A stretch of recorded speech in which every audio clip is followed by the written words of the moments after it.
dabartinių jaunų žmonių požiūris visiškai kitoks. Ir tai yra labai smagu, ir tai yra labai gerai, ir tai nuteikia optimistiškai. Turbūt labiausiai supranta ir suvokia apie tą tvarumą ir apie gamtos naudą ir įtaką tada, kai jie patys mato ir čiupinėja. Kad būkime ne vartotojai, būkime globotojai, tausotojai ir keiskime žmonių mąstymą.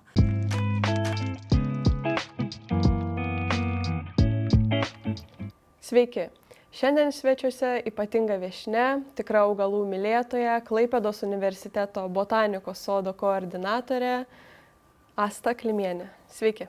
Labą dieną! Ką jums asmeniškai reiškia būti Klaipėdos universiteto botanikos sodo dalimi? Reiškia labai daug. Visų pirma, Klaipėdos universiteto dalimi. Iš tiesų džiaugiuosi būdama akademinėje aplinkoje.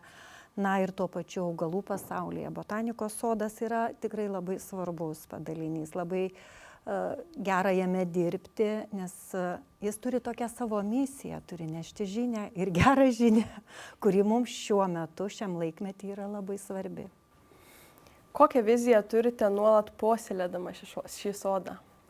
Iš tiesų vizija yra tokia turbūt bendražmogiška, kurią turi kiekvienas žmogus, tai yra, kad mūsų aplinka, mūsų gamta būtų graži, natūrali, kad mes joje galėtume džiaugtis.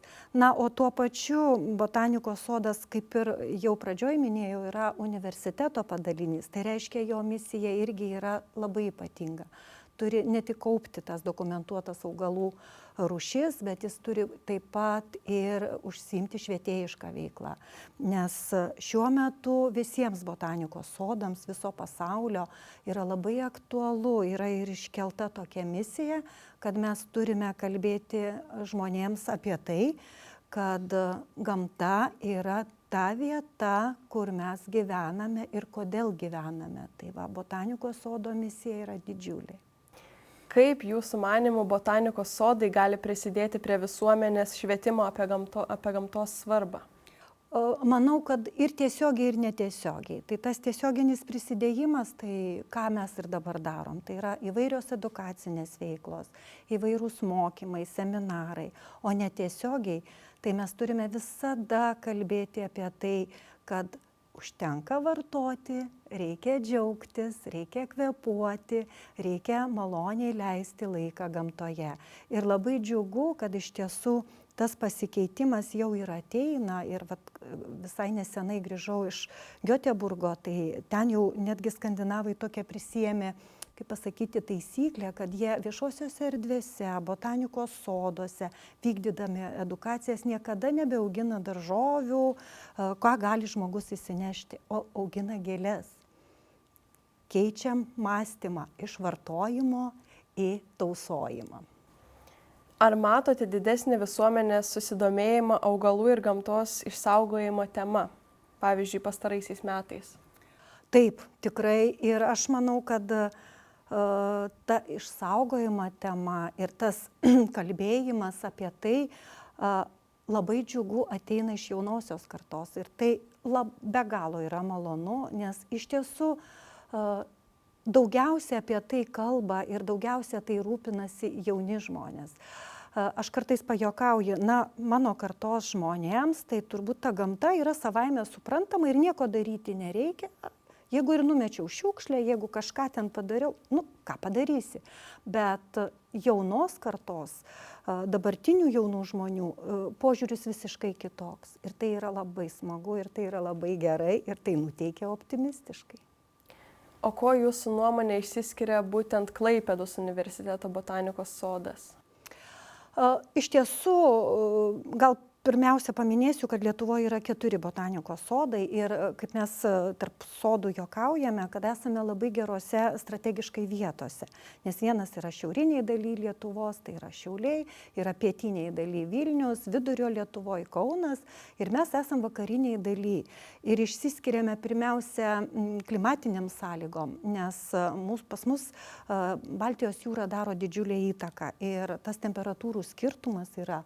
Tai reiškia, kad pas mus yra šiltesnės žiemos, trupučiuką vėsesnės vasaros, bet tai leidžia mums auginti tokius augalus, kurių neįmanoma auginti Vilniuje arba Šiauliuose ir Kaune netgi. Tai va, tai mes toksai esam, kaip juokauja, jeigu jau auga Klaipėdoje, tada kiti rizikuoja. Nes ir pagal zonas klimatinės mes esam 6 zonai. Tai reiškia, pas mus to šalčio augalai gali augti labiau pietinių kraštų. Kita dalis, ką mes išsiskiriame, iš tikrųjų, botanikos sodas, būdamas universiteto padalinys, didžiulį dėmesį skiria vaistinių augalų kolekcijai.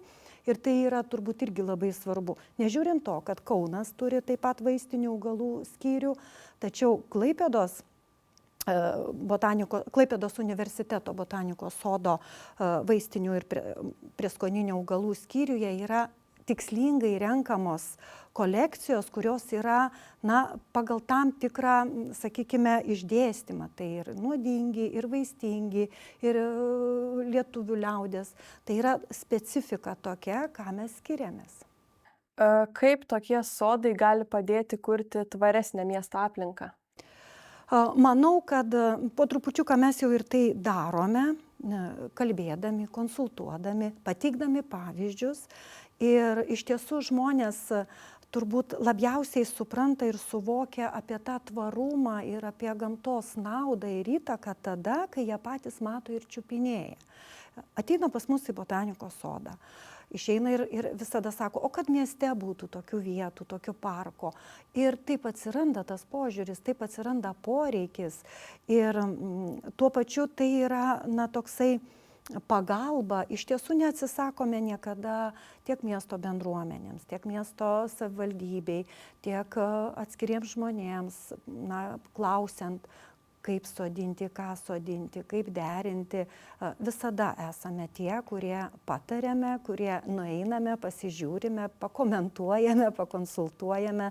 Tai manau, kad miestas ir sodas neturėtų būti atsiskyrę. Tai turėtų būti miesto dalis. Nes turbūt, jeigu jūs keliaujate bet kokį miestą, net nepagalvojate, ar tai yra universiteto botanikos sodas ar ten kokios savivaldybės. Tiesiog yra mieste botanikos sodas. Ir jis yra kaip ta vieta, kur norisi ateiti, kur galbūt įsitraukia į savo maršrutą aplankyti. Tai vat mes ir esame mieste ir esame miesto dalis. Koks jūsų asmeninis požiūris į globalius augalų išsaugojimo tikslus? Kaip šie tikslai atsispindi jūsų darbe botanikos sode? Iš tiesų, turbūt mano tas asmeninis požiūris yra nuo pat mano vaikystės, kad augalas yra labai svarbus. Jis yra neatsiejamas mano ir kartu kiekvieno žmogaus gyvenime. Tai ir pasakysiu labai banaliai, tai ir maistas, ir vaistas, ir ta aplinka, ir tas grožis, kur tu gerai, pačios gražiausios asmenukės yra gamtoje. Juk vis tiek, gražiausias vaizdas, kartais pasižiūrim ir stebimės. Tai va, tai iš tiesų tai yra labai neatsiejama. Ir manau, kad tai ir lydi, ir manau, kad daugelis žmonių lygiai taip pat lydi toks tas pajautimas ir buvimas su ta gamta ir su augalais. O kas jūs paskatino dirbti būtent tokį darbą? Iš tiesų labai tokia, vėlgi situacija, kuri susiklostė. Mano išsilavinimas pradinis nėra su gamta susijęs, jis yra biomedicininis, bet palaipsniui, kadangi, kaip sakau, nuo pat jaunystės tai buvo mano mėgiamas sritis, tai mane supo.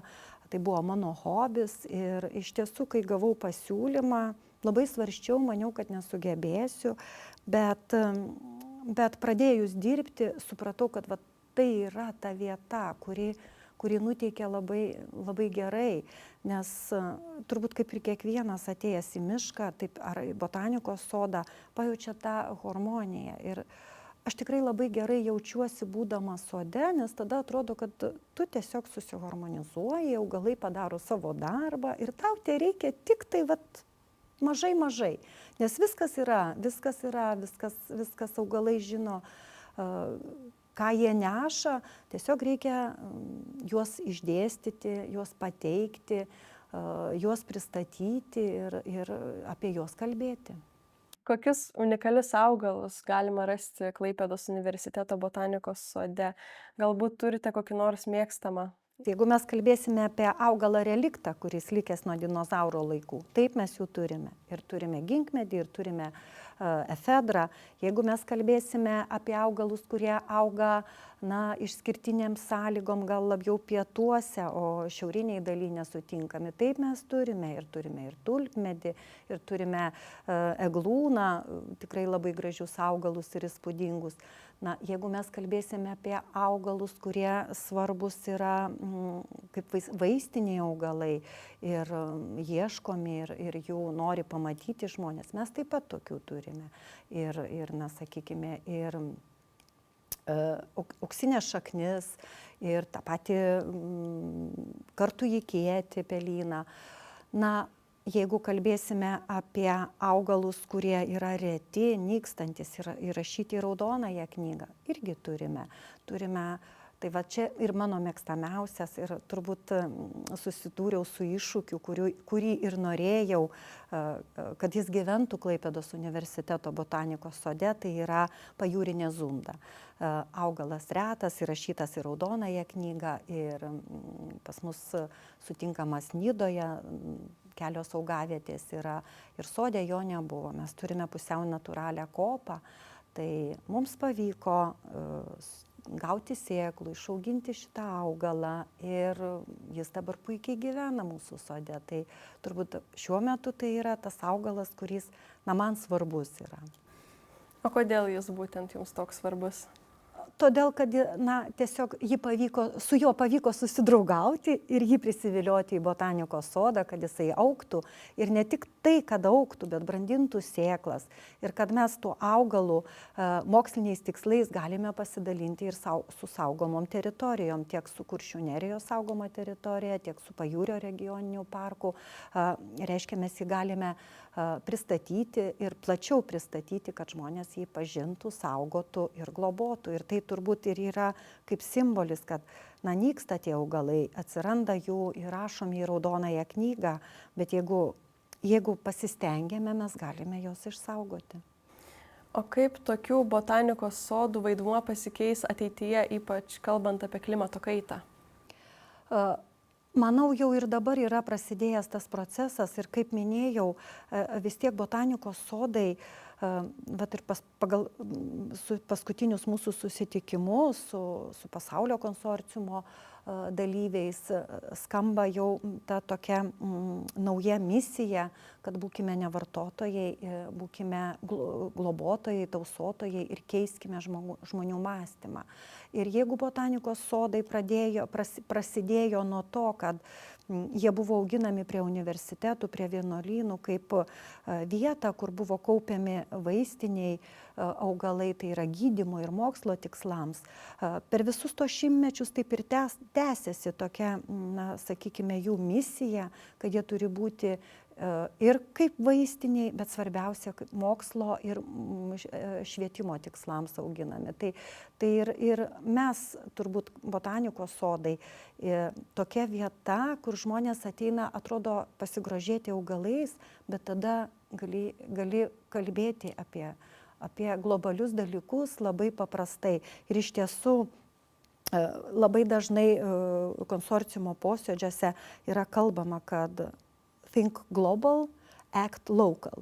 Tai reiškia, kad mes turime galvoti globaliai. Visada. Mums tai yra tiesiog kaip mantra, bet veikti čia ir dabar vietoje. Tai manau, tiek Klaipėdos universiteto botanikos sodas, tiek kiti sodai atlieka tą misiją, galvodami apie ateitį ir kalbėdami apie tai ir pristatydami tos augalus kaip būtinybę, kad išliktų ateičiai. Kaip augalų priežiūra ir ryšys su gamta keičia jūsų kasdienį gyvenimą? Iš tiesų šiuo metu labai daug iššūkių, nes kas metai atkeliauja naujos ligos, kas metai atkeliauja nauji kenkėjai, gauname, tada pasižiūrime, susipažįstame, bandome pagelbėti tiem augalams. Ir iš tiesų tai kasdienybė ir yra tokia, kad ateini ir vertini tuos augalus, priežiūra yra ir paskui žiūri, kad kažkas keičiasi, kvieti specialistus ir nustato, kad naujos lygos, nauji virusai, nauji kenkėjai atkeliavo ir tada turi galvoti, kokios priemonės, nes priemonės dažniausiai vis tiek jos turi būti sertifikuotos, jos turi praėję reikalavimus, tai tada jau ieškai tų priemonių, galbūt jeigu nerandi sintetinių, cheminių, ieškau natūralių priemonių, ką daryti, tai va toks yra procesas.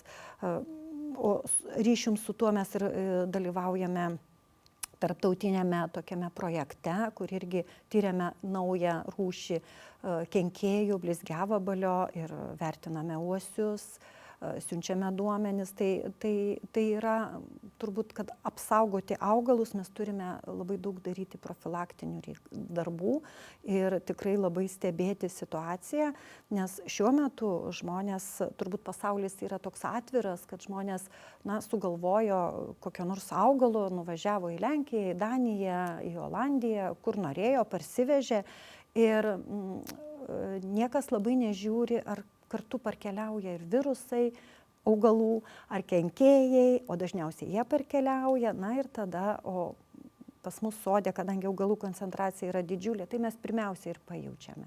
Tai tokia kasdienybė yra, kad žinoma, ne tik tai kenkėjais rūpinamės ir kad augalas gražiai žiūrėtųsi, kad būtų sveikas, kad jam nieko netrūktų, kad jisai atitiktų tą savo rūšies atstovą, kuris auga botanikos sode.